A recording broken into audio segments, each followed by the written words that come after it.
ನಮಸ್ತೆ, ನಾನು ಗುಡ್ ರಿಟರ್ನ್ಸ್ನಿಂದ ಮಹೇಶ್ ಮಲ್ನಾಡ್. ಈ ದಿನ ಆನ್ಲೈನ್ ಮೂಲಕ ಆಧಾರ್ ಕಾರ್ಡ್ ಡೌನ್ಲೋಡ್ ಮಾಡುವುದು ಹೇಗೆ ಎಂಬುದನ್ನು ತಿಳಿಯೋಣ. ನಿಮ್ಮ ವೆಬ್ ಬ್ರೌಸರ್ನಲ್ಲಿ how to download Aadhaar card online ಎಂದು ಟೈಪ್ ಮಾಡಿ. ಕೆಳಗೆ ನೀಡಿರುವ ವಿವರಣೆಯಲ್ಲೂ URL ಲಿಂಕ್ ನೀಡಲಾಗಿದೆ.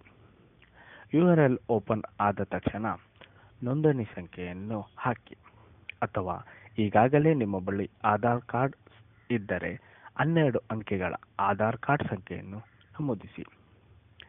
ನಂತರ ನಿಮ್ಮ ಪೂರ್ತಿ ಹೆಸರನ್ನು ಹಾಕಿ, ಆಮೇಲೆ ಪಿನ್ ಕೋಡ್ ಹಾಕಿ. ಬಾಕ್ಸಿನಲ್ಲಿರುವ ಸಂಖ್ಯೆಯನ್ನು ಟೈಪ್ ಮಾಡಿ. ನಂತರ ನಿಮ್ಮ ಮೊಬೈಲಿಗೆ OTP ಬರುತ್ತದೆ. ಒನ್ ಟೈಮ್ ಪಾಸ್ವರ್ಡ್ ಬಳಸಿಕೊಂಡು ಆಧಾರ್ ಕಾರ್ಡನ್ನು ಡೌನ್ಲೋಡ್ ಮಾಡಬಹುದಾಗಿದೆ.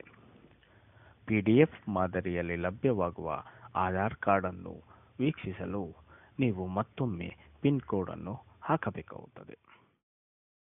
ನಮಸ್ತೆ, ಇಲ್ಲಿ ನೀವು ನೆನಪಿಡಬೇಕಾದ ಸಂಗತಿಗಳು: URL uidai.gov.in.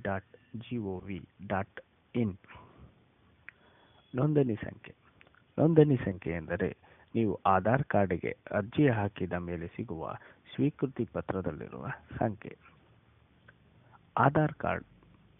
ಆಧಾರ್ ಕಾರ್ಡ್ ಸಂಖ್ಯೆ ಎಂದರೆ ಆಧಾರ್ ಕಾರ್ಡ್ ನಿಮ್ಮ ಬಳಿಗೆ ಸಿಕ್ಕ ನಂತರ ಅದರಲ್ಲಿರುವ 12 ಅಂಕೆಗಳ ಸಂಖ್ಯೆ. ಹೆಚ್ಚಿನ ಮಾಹಿತಿಗೆ ಹಾಗೂ ಸುದ್ದಿಗಳಿಗೆ goodreturns.in ಗೆ ಭೇಟಿ ನೀಡುತ್ತೀರಿ. ಧನ್ಯವಾದಗಳು.